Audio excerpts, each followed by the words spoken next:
नमस्कार, day news आपका स्वागत करता है दिन भर की तमाम खबरों के साथ। मैं हूं आपके साथ शिवा।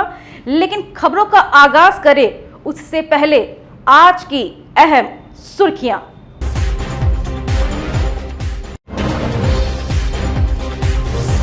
चोरों के आतंक से दहशत में शहरवासी, दुकानों के टूट रहे हैं ताले तो घरों को बनाया जा रहा है निशाना।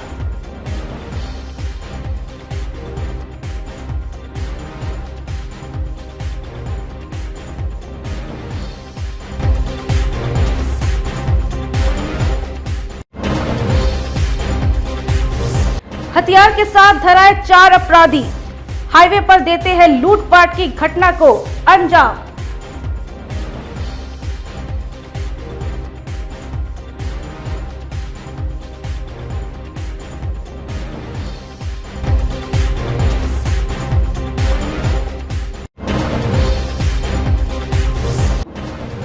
और एमएलसी दिनेश सिंह पर केस, लगा गंभीर आरोप।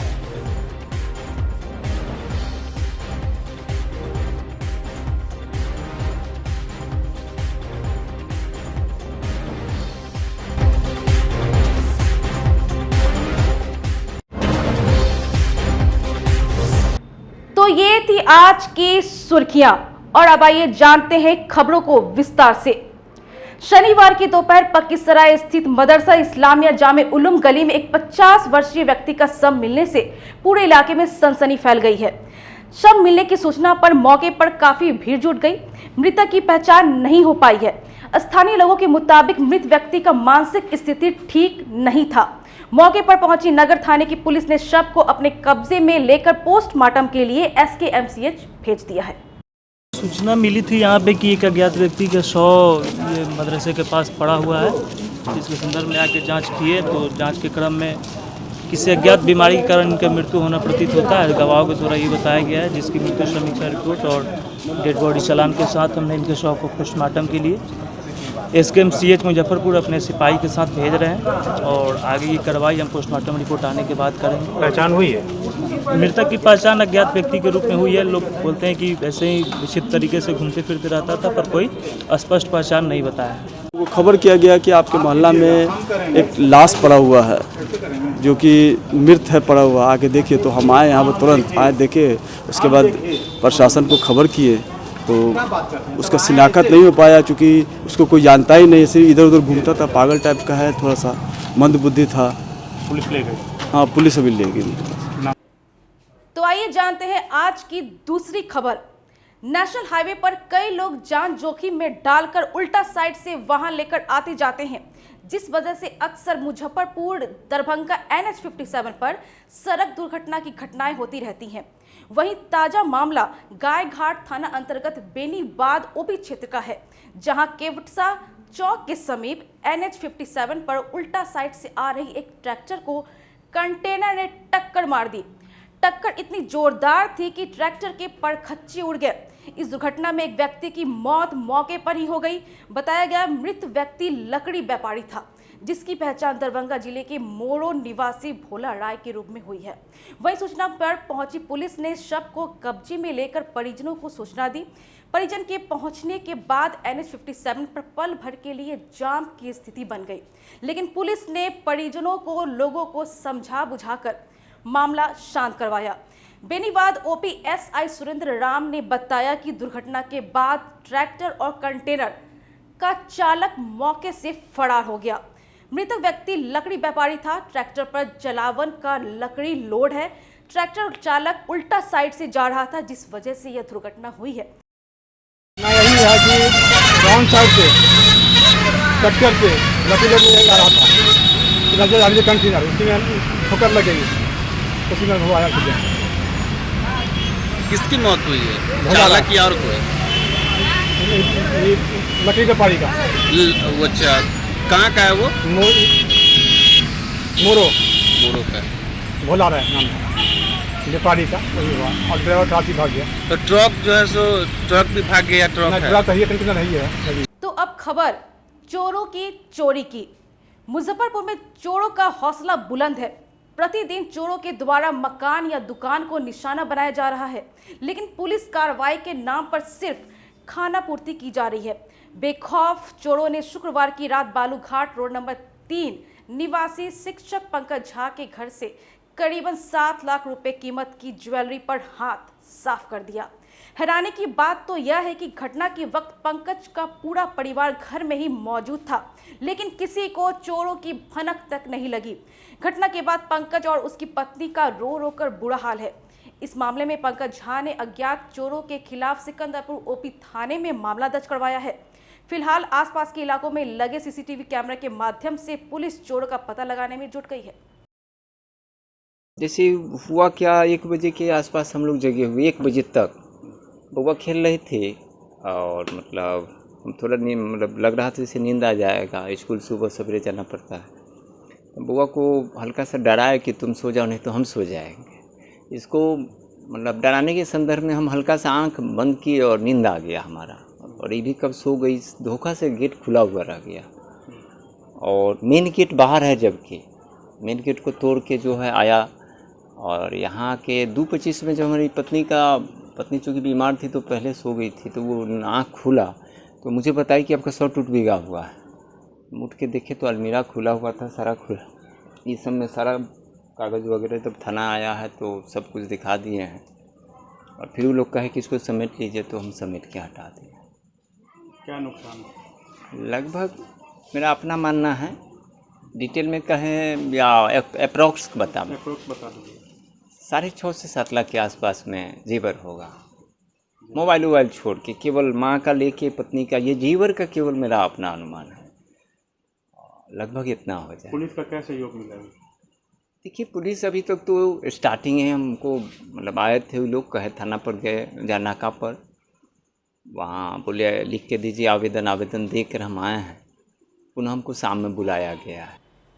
वही चोरी की दूसरी घटना के बारे में आपको बताएं तो मिठनपुरा के 3 कोटिया मोहल्ले की है, जहां बेखौफ चोरों ने मनोज कुमार के घर से कैश, कीमती कपड़ा समेत 3 लाख की संपत्ति पर हाथ साफ कर दिया। मनोज बिजनेस के सिलसिले में बाहर रहता है। मनोज की पत्नी चंचल देवी अपने रिश्तेदार से मिलने बाहर गई हुई थी। इसी दौरान चोरों ने घर का मेन गेट का ताला तोड़कर अलमारी में रखे कैश और ज्वेलरी पर हाथ साफ कर दिया। इतना ही नहीं, मनोज के किराएदार बिट्टू चौधरी के घर भी ताला तोड़ चोरों ने ज्वेलरी पर हाथ साफ कर दिया। थाने में मामला दर्ज होते ही मिठनपुरा पुलिस जांच पड़ताल में जुट गई है। हम कल चले गए थे, मामी का ऑपरेशन था तो हॉस्पिटल चले गए थे, लेट हो गई तो हम वहीं पर रुक गए। सुबह में हमको मालूम होता है कि जी आपका ताला खुला हुआ है। सुबह में हम आए हैं तो अंदर गए हैं तो देखें लॉकअप तो गोदरेज सब टूटा हुआ है। उसमें 3 लाख का थी जेवर था और कैश था 20-25 हज़ार रुपये। पूरा टीका, नथिया, अंगूठी, डरकस, पायल, कान का था, झुमका, गला का सेट था, सब गायब है। लगभग कितना नुकसान है टोटल? 3 लाख के लपेट में तो जेवर है। कैश 20-25 हज़ार का। क्या वो ताला तोड़ा? गोदरेज का लॉकअप 2 ठुक तोड़ले हैं, लॉकअप में था। पहले मेन गेट तोड़ा, उसके बाद में गया है गेट। किरदार का भी चोरी हुआ? किरदार का जब मेरा हुआ तो मेरे गेट का तो उसमें देखे जो अथी बदला हुआ था, तो उधर जब गए तो उधर देखते हैं जो उसके में भी पूरा गायब है। उसमें भी ले गया है। अब सो हम नहीं कर सकते हैं। सदर पुलिस ने मझौलिया से बाड़मतपुर जाने वाले हाईवे पर हथियार का भय दिखाकर लूटपाट करने वाले 4 शातिर को हथियार के साथ दबोचा है। यह अपराधी हाईवे पर राहगीरों को कट्टा दिखाकर मोबाइल और बाइक लूटा करता था। इनकी पहचान मझौलिया के मोहम्मद सद्दाम, मोहम्मद आशिक, बैरिया पुलिस लाइन के रमेश सहनी और सिकंदरपुर कुंडल के राहुल कुमार के रूप में हुई है। पुलिस ने इनके पास से एक देसी कट्टा, एक जिंदा कारतूस, एक बाइक और 3 मोबाइल फोन बरामद किया है। पुलिस के पूछताछ में शातिरों ने बताया कि वे चारों एक साथ राहगीरों से लूटपाट करते हैं। रमेश और राहुल नशे के आदी हैं। नशे में मोबाइल लूटपाट करते हैं, राहगीरों को निशाना बनाते हुए उनसे मोबाइल लूट लेते हैं। इसके बाद उसका सिम निकालकर फेंक देते हैं। चोरी के मोबाइल को किसी कीमत पर बेच देते हैं। पुलिस ने संभावना व्यक्त किया है कि बरामद की गई बाइक भी चोरी की है, जिसका नंबर आंशिक रूप से मिटाया गया है। इंजन नंबर भी स्पष्ट नहीं है। मामला है कि 4 लड़के को पकड़ा गया था मझौलिया से बारामतपुर जाने वाले रोड में। रात में बरामद के द्वारा चेकिंग किया जा रहा था, उसी क्रम में है 4 लड़का पकड़ा गया था, जिसमें से उसके पास एक देसी कट्टा, गोली और अन्य चोरी के सामान, मोबाइल इत्यादि बरामद किया गया है। उसको बरामद के द्वारा FIR दर्ज करके किया गया और उसको आज जेल भेजा जा रहा है। क्या योजना क्या करते थे ये लोग? चोरी चमारी करते हैं, घूम रात में चोरी, हाँ छीन झूठ करते हैं। कितने लोग हैं इसमें टोटल? 4 लड़का है इसमें। कहाँ कराने वाले? लोकल है, स्थानीय ही है, मझौलिया का, कुशलियापुर का था लड़का। क्या क्या बरामद की है? मोबाइल है, वो टैब बरामद है, एक चोरी की बाइक भी है और एक देसी कट्टा गोली के साथ बरामद हुआ है। चारों को जेल भेजा रहा है। जदयू एमएलसी दिनेश प्रसाद सिंह और सत्येंद्र प्रसाद पर सदर थाना क्षेत्र के पताही जगन्नाथ गांव निवासी संजीव कुमार राजन ने शनिवार को मुख्य न्यायिक दंडाधिकारी के न्यायालय में 406, 420, 34 IPC के तहत परिवाद दायर किया। संजीव कुमार राजन का कहना है कि दिनेश प्रसाद सिंह की एक जमीन 21 लाख रुपए में खरीदारी के लिए उनसे बातचीत हुई, जिसके एवज में धीरे धीरे कर दिनेश प्रसाद सिंह ने कुल 10 लाख रुपए ले लिया और जमीन दूसरे को बेच दिया। परिवादी के अधिवक्ता कमलेश कुमार ने बताया कि मुख्य न्यायिक दंडाधिकारी के न्यायालय में वैशाली की सांसद बीना देवी के पति जदयू एमएलसी दिनेश प्रताप सिंह और सत्येंद्र प्रसाद सिंह पर विभिन्न धाराओं में परिवाद दायर किया गया है। न्यायालय ने परिवाद स्वीकार करते हुए सुनवाई की अगली तिथि 7 अक्टूबर को तय की है। केस इसलिए किए कि दिनेश सिंह का ज़मीन बिक रहा था बीबीगंज में। मुझे मालूम हुआ सत्येंद्र प्रसाद के द्वारा माध्यम, मैं ज़मीन देखा, मुझे पसंद पड़ा और उसके बाद दाम वगैरह की बात तय हुई। वो कहे ठीक है, दाम तय कीजिए और आप अपना काम कराइए। दाम तय हुई, उसके बाद अग्रिम के रूप में कहे कि दीजिए। अग्रिम के रूप में मैंने उनको नगद और बैंक के माध्यम से 10 लाख रुपया भुगतान कर दी। बाकी 11 लाख रुपए देके हुई कि रजिस्ट्री हो जाएगी। जब 10 लाख के बाद मैंने 11 लाख देके कहा कि रजिस्ट्री कर दिया जाए तो टाल मटोल करने लगे और एवं प्रकार से अभी तक वो टाल मटोल करते रहे। और मैं ये प्रत्याशा में रहा कि वो जब ज़मीन दूसरे से बेच दिए, इस बीच में मैं इस प्रत्याशा में रहा कि वो मेरी पैसा ही लौटा देंगे, वो भी नहीं लौटा पाए। उसके बाद बाध्य हो के मैंने नोटिस, उनको लीगल नोटिस किया आज से 1 साल पहले भी, फिर दोबारा किया, उसकी कोई रिप्लाई नहीं दिए, तो मजबूर होकर मुझे केस करना पड़ा। कौन कौन परिवार? दिनेश प्रसाद सिंह। कितने लोगों पे केस किया है? दिनेश प्रसाद सिंह से और सत्येंद्र प्रसाद। संजीव कुमार राजन के द्वारा दिनेश प्रसाद सिंह विधान पार्षद जदयू एवं वैशाली लोकसभा के सांसद श्रीमती बीना देवी जी के पति के विरुद्ध एवं उनके कारोबारी पार्टनर सत्येंद्र प्रसाद के खिलाफ दर्ज हुआ है। ये दिनेश प्रसाद सिंह अपनी बीबीगंज भगवानपुर की 1 कट्ठा ज़मीन बेचने की बात परिवादी संजीव कुमार राजन से किए। उसकी कीमत 21 लाख रुपए तय हुई, जिसमें से बैंक खाता एवं नगद कुल 10 लाख रुपए का भुगतान परिवादी ने कर दिया उनको। शेष 11 लाख रुपया लेकर के ज़मीन निबंधित करने हेतु बार बार कहते रहे, वो मामले को टालते रहे। विधिक नोटिस भी भिजवाई गई, चुनाव का बहाना करके वो फिर 1 साल का मोहलत मांगे। भरोसा करके उन्हें पुनः 1 साल का समय परिवादी के द्वारा दिया गया, फिर भी रजिस्ट्री नहीं किए और ये तलब तगादा चलता रहा। अब जब अंततः जानकारी लगी परिवादी को कि दिनेश प्रसाद सिंह के द्वारा अपनी उक्त जमीन, जिसको ये परिवादी के नाम निबंधित करने का उन्होंने वादा किया था, उसको किसी और के हाथों बेच लिए हैं, तब वो मेरे माध्यम से एक विधिक नोटिस पुनः भिजवाए हैं दिनेश प्रसाद सिंह को। दिनेश प्रसाद सिंह उक्त विधिक नोटिस का कोई जवाब भी नहीं दिए हैं और नहीं ही जमीन इनके नाम निबंधित किए हैं, ना पैसा लौटाए हैं। हार करके इनके द्वारा दिनेश प्रसाद सिंह और जो मीडिएटर सत्येंद्र प्रसाद सिंह थे, दोनों के विरुद्ध मुख्य न्यायिक दंडाधिकारी महोदय मुजफ्फरपुर के न्यायालय में एक परिवाद पत्र 406 एवं 420 भादवी के तहत दर्ज कराया गया है, और जिसमें अगर परिवादी अपने मुकदमे को संदेह से परे साबित करने में सक्षम होंगे तो अधिकतम 3 वर्षों की सजा हो सकती है। नगर निगम में शनिवार को एक फर्जी मीडिया कर्मी को कर्मचारियों ने पकड़ लिया। वह नगर निगम में जमीन की रसीद कटवाने पहुंचा था। इसके लिए वह जबरन कर्मियों पर दबाव बनाने लगा। इस पर कर्मचारियों को शक हुआ, फिर उससे पकड़ा गया, उससे पूछताछ की गई। पूछताछ में संतोषजनक जवाब नहीं देने पर मामले की जानकारी नगर आयुक्त को दी गई। मौके पर पहुंचे नगर आयुक्त ने आरोपी से पूछताछ की। इस पर उसने खुद को मीडिया पुलिस नामक एक एजेंसी का पत्रकार बताया। इस दौरान वह खुद को कभी मीडिया का आदमी बता रहा था तो कभी मीडिया पुलिस का। पूछताछ में संतोषजनक जवाब नहीं देने पर नगर पुलिस को सूचना दिया गया। मौके पर पहुंचे नगर थाना पुलिस के दरोगा रमेश मिश्रा दल बल के साथ पहुंचे। पकड़ाए गए व्यक्ति की छानबीन की गई। उसके पास से एक आई कार्ड, स्कूटी समेत अन्य सामान बरामद किया गया।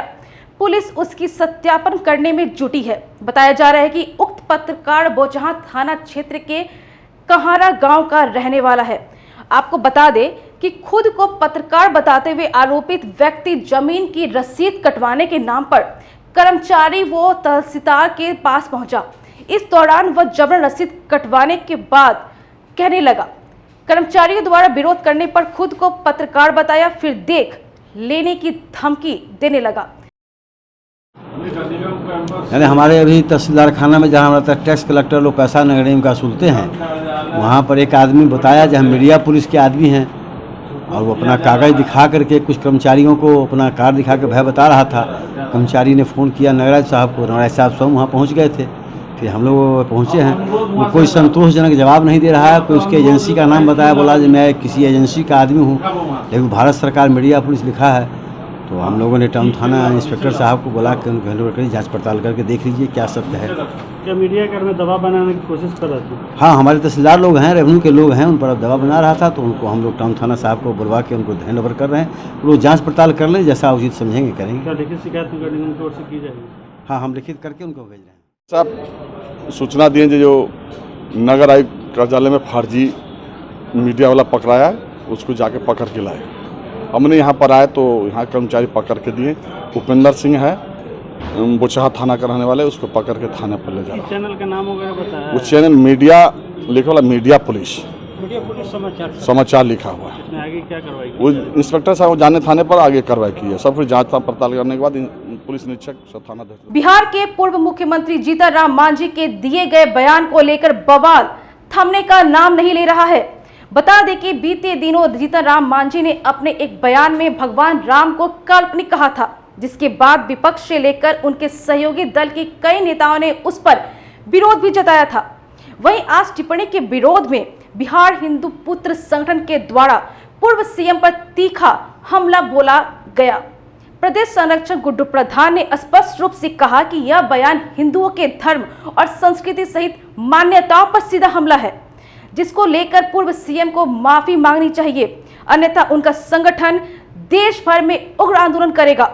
गुड्डू प्रधान ने बीजेपी पर भी सवाल उठाते हुए कहा कि यह सिर्फ राम नाम की राजनीति पर सत्ता का सुख भोगना चाहते हैं। जिस तरह हमारे प्रदेश के पूर्व मुख्यमंत्री जीतनराम मांझी के द्वारा हमारे भगवान श्री राम के संदर्भ में काल्पनिक कहा गया है, ये अत्यंत ही निंदनीय और चिंतनीय विषय है। क्योंकि हम जिस प्रदेश के अंदर में रहते हैं, वहीं का मुख्यमंत्री के प्रति हम लोग ये आश्वस्त रहते हैं कि वो हमारे धर्म की रक्षा, हमारे संस्कृति की रक्षा करेगा, वो हमारी रक्षा करेगा। और ऐसे में ही जब इस तरह का हमारे पूर्व मुख्यमंत्री के द्वारा बयान आता है कि हमारे श्री राम, हमारे प्रभु, हमारे इष्ट देव तक को वो मानने को तैयार नहीं होते हैं, तो वे हमारे धर्म, हमारी संस्कृति की रक्षा कैसे कर सकते हैं।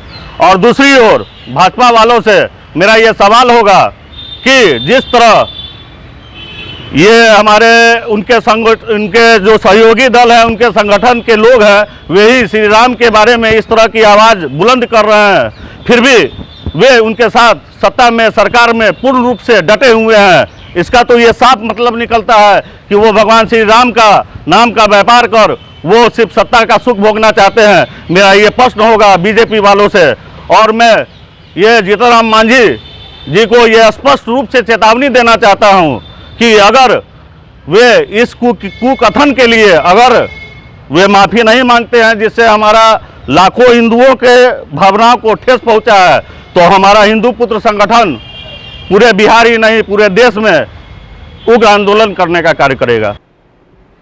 बिहार में पंचायत चुनाव की प्रक्रिया जोर शोर से जारी है। जिले में तीसरे चरण की पंचायत चुनाव को लेकर शनिवार को जिले के मुसहरी और बोचहां प्रखंड में नामांकन की प्रक्रिया शुरू हो गई है। आपको बता दें कि जिले में तृतीय चरण के पंचायत चुनाव को लेकर आज नामांकन की प्रक्रिया शुरू हो गई है, जिसमें मुसहरी प्रखंड और बोचहां प्रखंड में पंचायत चुनाव होना है, जिसको लेकर आज नामांकन की प्रक्रिया भारी सुरक्षा व्यवस्था के बीच शुरू हो गई है। आपको बता दें कि मुसहरी प्रखंड कार्यालय और बोचहां प्रखंड कार्यालय में 5 पदों के लिए नामांकन की प्रक्रिया चल रही है, जिसमें मुख्य पंचायत समिति सदस्य, वार्ड सदस्य, सरपंच और पंच के लिए नामांकन की प्रक्रिया की जा रही है। वहीं जिला परिषद के अभ्यर्थी जिले के अनुमंडल अधिकारी के ऑफिस में नामांकन की प्रक्रिया पूरी तरह कर रहे हैं।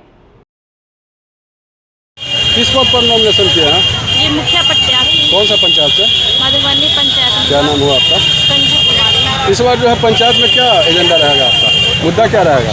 जी विकास, पंचायत का विकास हो, उच्च शिक्षा, निम्न वर्ग के उच्च शिक्षा हो, बच्चों का निःशुल्क शिक्षा मिले, और मेरा को यही रहेगा कि पंचायत में जो आज तक है सो पंचायत ग्राम सभा नहीं हुआ है, उसको सारे जनता को एक साथ लेकर उनके राय विचार के साथ है सो विकास हो समाज के। यहाँ पूरा जिला फोर्स मंगाया गया है और यहाँ शांति व्यवस्था के लिए यहाँ कोई चीज़ पर गदरिंग नहीं हो रहा है, यहाँ पे रोड जाम भी नहीं हो रहा है और यहाँ पे सुरक्षा पूर्ण रूप से दिया जा रहा है। यहाँ पे सुरक्षा के पुख्ता इंतजाम किएगा।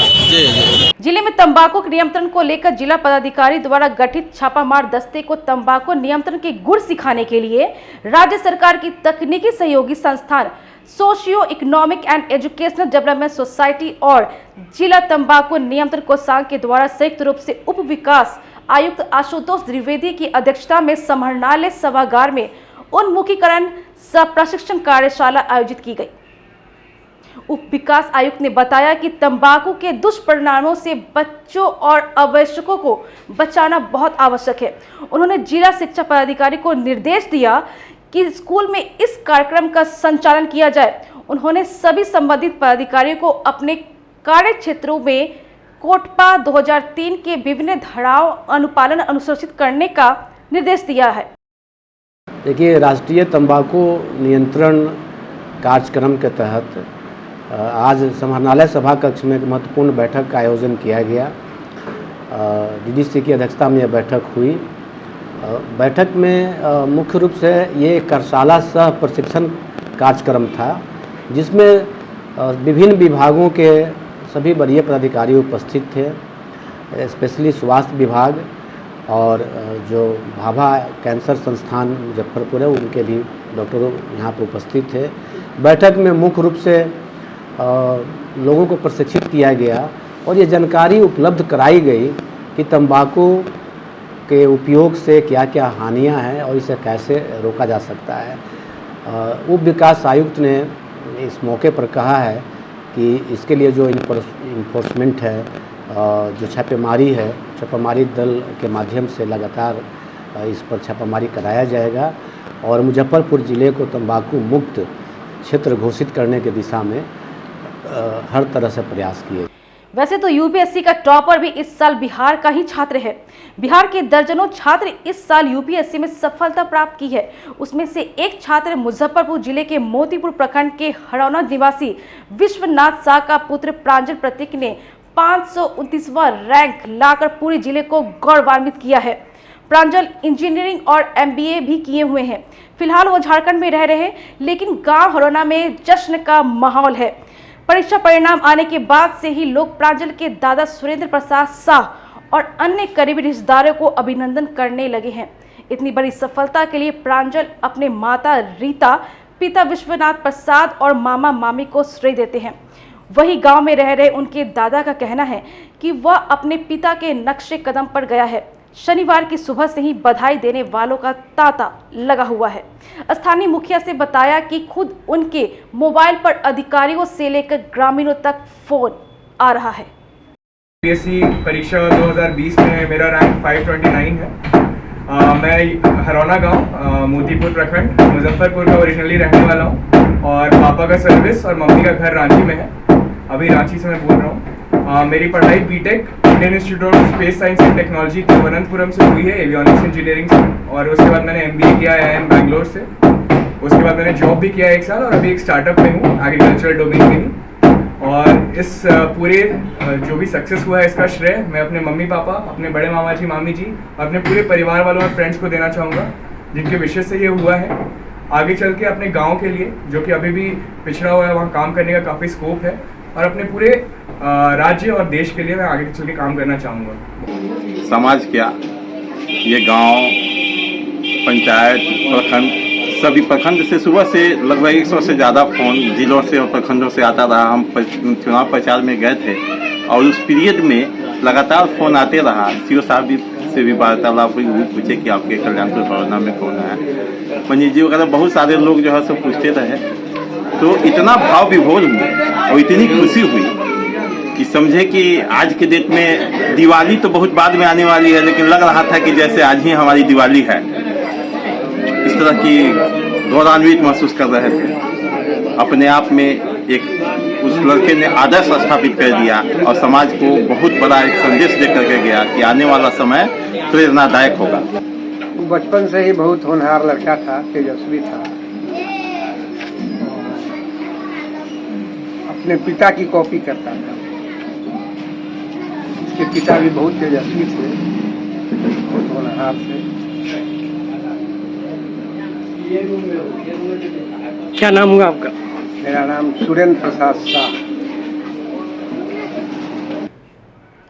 रविवार को चैंबर ऑफ कॉमर्स के 64वीं वार्षिक आम सभा के साथ ही गौशाला रोड स्थित एक निजी अस्पताल के उद्घाटन समारोह में शामिल होने आ रहे हैं उप मुख्यमंत्री तारकिशोर प्रसाद सिंह के आगमन को लेकर हाथी चौक से गौशाला चौक तक अतिक्रमण हटाया गया। वहीं क्षतिग्रस्त सड़कों को युद्ध स्तर पर ठीक किया गया। नगर निगम प्रशासन की टीम पूरे दिन उप मुख्यमंत्री के प्रस्तावित यात्रा को लेकर शहर की सफाई, क्षतिग्रस्त सड़कों के निर्माण और जल निकासी में जुटी नजर आई। मुख्यमंत्री तारकिशोर प्रसाद नगर एवं आवास विकास मंत्री के आगमन को लेकर जिला प्रशासन पूरी तरीके से मुस्तैद दिख रही है। सड़कों से कचरा उठाया जा रहा है जो कि फैला हुआ आपको नज़र आ रहा होगा। सड़कों से अतिक्रमण हटाया जा रहा है। जो सड़क पिछले 3 महीने से टूटी फूटी हुई थी उनकी मरम्मत युद्ध स्तर पर की जा रही है। सुबह से ही नगर निगम की टीम चैपमैन रोड से पूरे जो अतिक्रमण था उसको हटाने में जुटी हुई थी। उनके आगमन को लेकर सारी तैयारियां पूरी की जा चुकी हैं। आपको इधर दिखाते हैं कि क्या स्थिति है। एक निजी नर्सिंग होम के उद्घाटन के लिए उप मुख्यमंत्री आ रहे हैं, जिसकी तैयारियां की जा रही है। टेंट पंडाल आपको दिख रहा होगा। और उनके आने से पहले जो स्थिति थी इस रोड की, 3 महीने तक लड़कियों का सबसे महत्वपूर्ण स्कूल है जिसमें आने जाने का रास्ता तक पानी में डूबा हुआ था। जिला प्रशासन का ध्यान जिसकी तरफ नहीं था वो आज आपको दिख रहा होगा कि कितना साफ़ सुथरा और कितना अच्छा बनाया गया है। तो हम चाहेंगे मुख्यमंत्री जी कि आप बराबर मुजफ्फरपुर आएँ कि कम से कम आपके आने से स्थिति तो जो नरकीय थी वो अच्छी हो जाए। अभी भी स्थिति ये है कि चैपमैन स्कूल के बाहर से नाले का पानी लगातार बह रहा है। स्थिति ये है कि लड़कियों का स्कूल है और ये स्थिति है आने जाने के रास्ते का।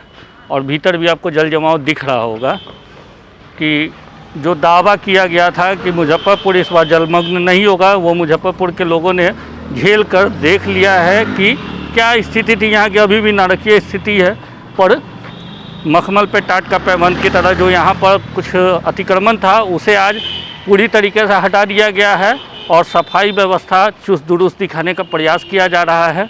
सड़कें जो पूरी तरीके से बर्बाद हो गई थी उनको युद्ध स्तर पर ठीक किया जा रहा है कि मुख्यमंत्री जी की गाड़ी को झटके न लगे।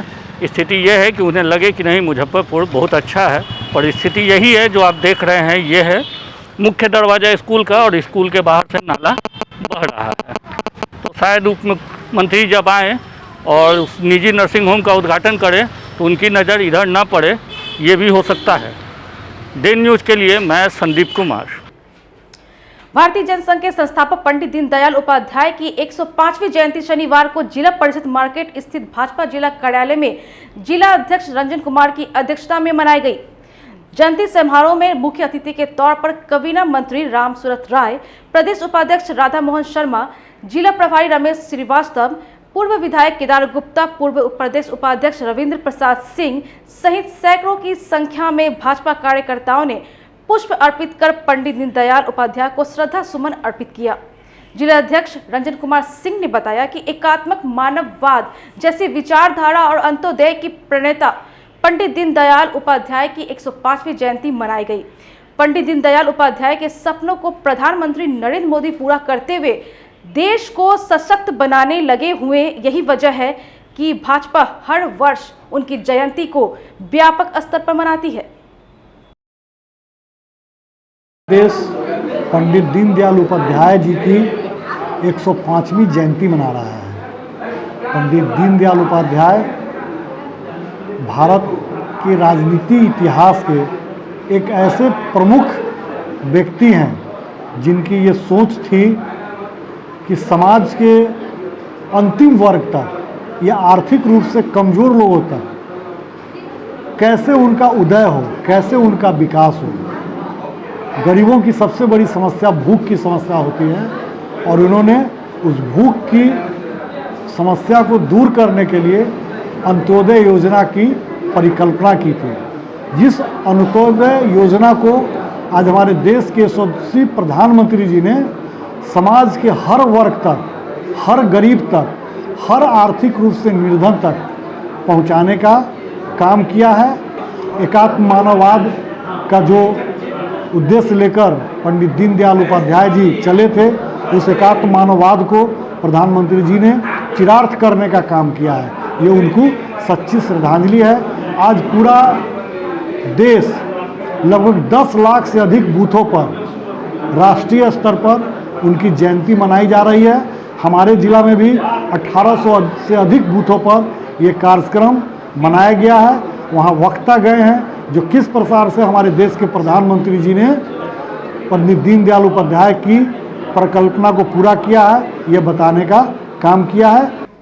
भारतीय जनता पार्टी गरीबनाथ मंडल के अंतर्गत बालूघाट स्थित शक्ति केंद्र बूथ संख्या 68 पर सेवा एवं समर्पण कार्यक्रम के अंतर्गत पंडित दीनदयाल उपाध्याय के 105वीं जयंती धूमधाम से मनाई गई। साथ ही वृक्षारोपण कार्यक्रम किया गया जिसमें दर्जनों पौधे लगाए गए। मौके पर पार्टी के प्रदेश उपाध्यक्ष राधा मोहन समेत दर्जनों कार्यकर्ता मौजूद रहे। आज पंडित दीनदयाल उपाध्याय जी की 105वीं जयंती के अवसर पर सब बिहार के 72,700 बूथों पर पंडित दीनदयाल उपाध्याय जी की जयंती समारोह मनाया जा रहा है, जिसमें पार्टी के बूथ स्तर के कार्यकर्ता, बूथ अध्यक्ष से लेकर पार्टी के प्रदेश अध्यक्ष तक, यानी या प्रदेश के सरकार के मंत्री जो भारतीय जनता पार्टी के हैं, सभी कहीं न कहीं सभी जिलों में अपना प्रवास के माध्यम से दीनदयाल उपाध्याय जी के जयंती मनाने का हम लोगों ने निर्णय लिया था। प्रधानमंत्री जी का जो जन्म दिवस 17 तारीख को जन्म था, उस पर हम लोग 20 दिनों तक लगातार उनका कार्यक्रम सेवा सप्ताह के रूप में कर रहे हैं। शनिवार को भारत की स्वतंत्रता की 75वीं वर्षगांठ के अवसर पर मनाए जा रहे आज़ादी के अमृत महोत्सव के तहत नेहरू युवा केंद्र के द्वारा फिट इंडिया फ्रीडम रन का आयोजन किया गया। दौड़ के पहले मौजूद लोगों ने राष्ट्रगान गाया। अतिथियों ने युवाओं को खुद से साथ परिवार दोस्तों को फिट और स्वस्थ रखने के लिए प्रोत्साहित किया। युवाओं, महिलाओं, बुजुर्गों और बच्चों ने अपने जीवन में रोजाना कम से कम 30 मिनट शारीरिक गतिविधि को शामिल करने का संकल्प लिया। दौड़ में बिहार पुलिस, एसएसबी के जवान, विभिन्न खेल संगठनों के खिलाड़ी, नेहरू युवा केंद्र के सदस्यों के साथ साथ सैकड़ों की संख्या में लोगों ने हिस्सा लिया। आज ये आज़ादी का अमृत महोत्सव जो इस राष्ट्र की आज़ादी के 75 वर्ष पूरे हो जा रहे हैं, उसमें लगातार कार्यक्रमों का आयोजन किया जा रहा है। उसी क्रम में नेहरू युवा केंद्र के द्वारा आज फिट इंडिया फ्रीडम रन का आयोजन किया गया है, जिसके तहत युवाओं के माध्यम से हम लोग ये संदेश दे रहे हैं कि सभी को अपने स्वास्थ्य, अपनी फिटनेस का विशेष ध्यान रखना चाहिए और नित्य प्रति कम से कम 30 मिनट अपने स्वास्थ्य के लिए अवश्य देने चाहिए। इसी मैसेज को सब तक पहुंचाने के लिए आज ये फिट इंडिया फ्रीडम रन का आयोजन किया गया। उसका फ्लैग ऑफ अभी हुआ है, जो सिकंदरपुर स्टेडियम में जाकर के वो खत्म होगा। Shri Vishwanath film and entertainment के बैनर तले बने वेब सीरीज हीरोबाज की शूटिंग लगभग कंप्लीट हो गई है। इस फिल्म के मुख्य किरदार की भूमिका में लक्ष्य, मोहन, अयान, विदिशा सिंह, प्रिंस शर्मा, आदित्य रंजन हैं। ये फिल्म क्राइम बेस्ड स्टोरी और मनोरंजन से भरपूर है। फिल्म नवंबर महीने के लास्ट में MX प्लेयर पर रिलीज होगी।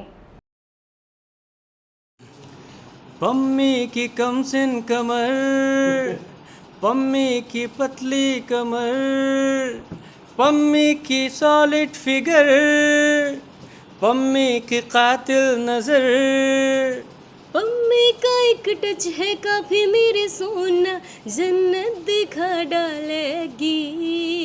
सुई में धागा, धागा में सुई, ये सब कुछ सिखा डालेगी। सुई में धागा, धागा में सुई, ये सब कुछ सिखा डालेगी। एक क्राइम बेस्ड स्टोरी है, 3 दोस्तों की है। 3 दोस्त गलत रास्ते पे निकल जाते हैं, किसी मजबूरी में नहीं, बस चाहत में। इस चाहत में कि उनको पैसा चाहिए और कुर्सी चाहिए, मीन्स पावर चाहिए। और इस फिल्म की पूरी शूटिंग मुजफ्फरपुर में की गई है। सारे कलाकार और जो पूरी प्रोडक्शन टीम है, सारी टीम, इवन सिंगर भी हैं, सारे आर्टिस्ट हैं, सारे लोग मुजफ्फरपुर की, अलग अलग क्षेत्र में, अलग अलग शहर में हैं बेस्ड, लेकिन है बेसिकली मुजफ्फरपुर के रहने वाले। MX प्लेयर OTT प्लेटफॉर्म है बहुत बड़ा हमारे देश का, उस पर रिलीज़ होगी नवंबर लास्ट या दिसंबर तक ही आ जाएगी। लोगों को बहुत पसंद आएगा, देख के बहुत मनोरंजन आएगा। इस फिल्म में सारी चीज़ें हैं, मसाला है, रोमांस है, अच्छे डायलॉग्स हैं, थोड़ा कॉमेडी है, एक्शन है, मारधार है, प्यार है, 2 गाना, 1 आइटम सॉन्ग और 1 टाइटल सॉन्ग है। बहुत मज़ा आएगा देख के। शूटिंग कहाँ हुई है? शूटिंग इसकी लगभग पूरी शूटिंग मुजफ्फरपुर में ही हुई है। क्या नाम है फिल्म का? नाम है, वेब सीरीज़ है ये, हीरोबाज। 8 एपिसोड का होगा, 1 एपिसोड लगभग 22 मिनट का होगा। हीरोबाज? जी, हीरोबाज। तिथि कब तय हुआ इसका कुछ? तिथि नवंबर लास्ट तक रिलीज़ होगी, टेंटेटिव है अभी। क्या कहेंगे मुजफ्फरपुर वासियों से और बिहार वासियों? मुजफ्फरपुर शूटिंग के दौरान हमें मुजफ्फरपुर वासियों से बहुत सहयोग मिला, प्रशासन से बहुत सहयोग मिला, एडमिनिस्ट्रेशन से। थोड़ी परेशानी हुई वाटर लॉगिंग के कारण, बारिश हुई तो वो तो नेचुरल है, लेकिन बारिश का पानी जो लगा होता है शहर में अलग अलग क्षेत्रों में, जिस कारण से हमें शूटिंग करने में थोड़ी परेशानी और कठिनाइयों का सामना करना पड़ा, लेकिन फिर भी अंध भला सब भला, हम लोगों ने शूटिंग किया, सबके सहयोग से अच्छे से हो गया। मरवाड़ी युवा मंच के सांस्कृतिक शाखा द्वारा विश्व मुख बधिर दिवस के अवसर पर सबके लिए आनंद कार्यक्रम के तहत शनिवार को गौशाला रोड स्थित बागेश्वर मुख बधिर आवासीय विद्यालय के परिसर में भोजन करवाया गया तथा आवासीय विद्यालयों के बच्चों के बीच टॉफी, बिस्किट और चिप्स का भी वितरण किया गया। कार्यक्रम के सांस्कृतिक शाखा के सभी सदस्यों ने बड़ी चाव से बच्चों को भोजन करवाया और बच्चों को भी बहुत खुशी हुई। हम लोगों ने आनंद सबके लिए प्रोजेक्ट आज किया। इसमें बच्चों को बागेश्वरी मुख बधिर स्कूल में हम लोगों ने आनंद सबके लिए प्रोजेक्ट के तहत खाना खिलाया है और बच्चों को टॉफ़ी बिस्कुट भी वितरण किया। तो ये थी आज की खबरें।